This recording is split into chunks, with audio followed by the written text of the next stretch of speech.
Sir, राष्ट्रपति के अभिभाषण पर जो चर्चा चल रही है, भाषण अगर पढ़े सुने तो भी लगता है कि जैसे प्रोफेसर साहब ने कहा कि देश की स्थिति ठीक नहीं है। लेकिन ठीक लगता है जो हमारे सामने महान देशभक्त मंडली बैठी है, उनको लगता है कि सब कुछ ठीक है। राष्ट्रपति देश की संवैधानिक प्रमुख है, तो भाषण के हर पैरा में राष्ट्रपति जी कहते हैं कि मेरी सरकार, मेरी सरकार, मेरी सरकार। लेकिन जिनको ये मेरी सरकार कहते हैं, सरकार पाखंडी है। ये सरकार पाखंडी है, झूठी है और गैर जिम्मेदारी भी है। तो कहा ये ऐसी सरकार को राष्ट्रपति जी मेरी सरकार कहते हैं, तो संविधान के खिलाफ है।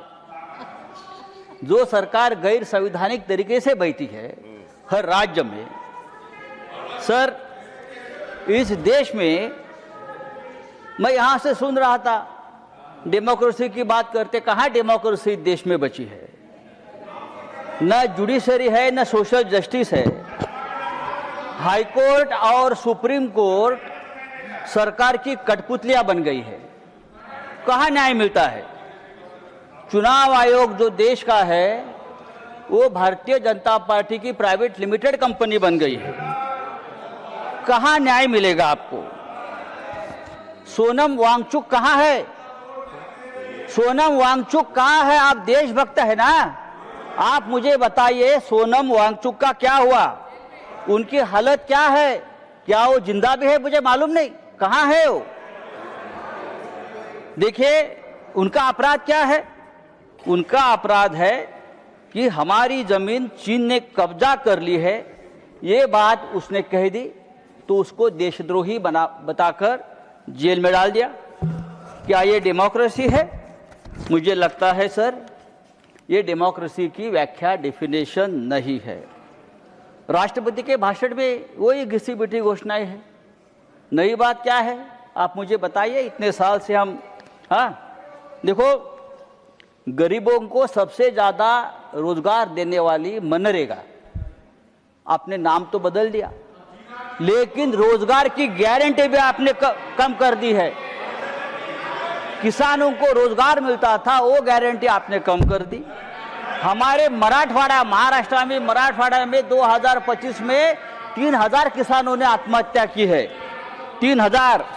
सर देखो आप सुनने की आदत रखनी चाहिए। आप सत्ताधारी है, आपकी सरकार है, आपको हमारी बात सुनने की अगर आप आदत डालें तो डेमोक्रेसी और मजबूत हो जाएगी। सर मैं और एक बात आपके सामने रखता हूं, ये सरकार पूरी तरह से भ्रष्टाचारियों से घिरी है।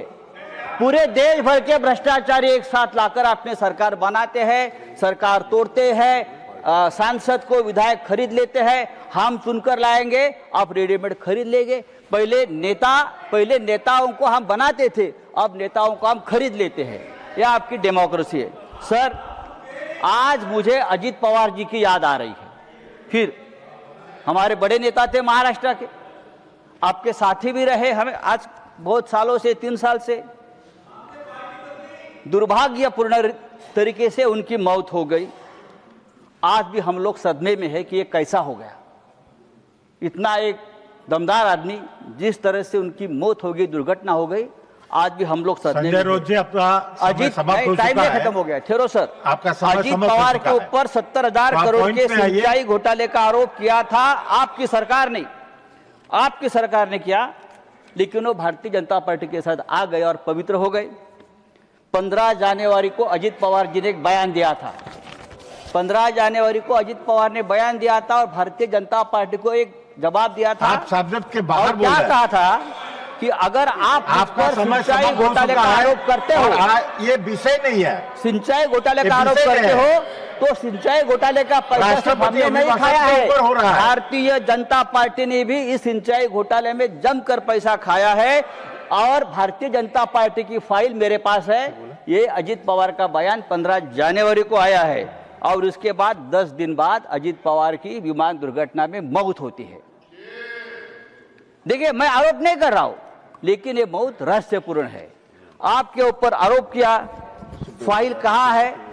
मेरी जानकारी है कि अजित पवार वो फाइल हमेशा अपने साथ रखते थे।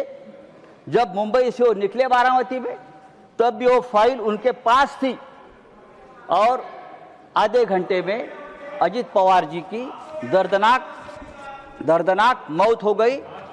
उसकी जांच होनी चाहिए और ये जांच इस तरह से होनी चाहिए, एक इंडिपेंडेंट जुडिशियल इंक्वायरी होनी चाहिए कि ये क्या है। धन्यवाद। ये सब्जेक्ट नहीं है। भ्रष्टाचार का आरोप मुझे तो जस्टिस लोया की याद आ गई। मुझे जस्टिस लोया की याद आ गई।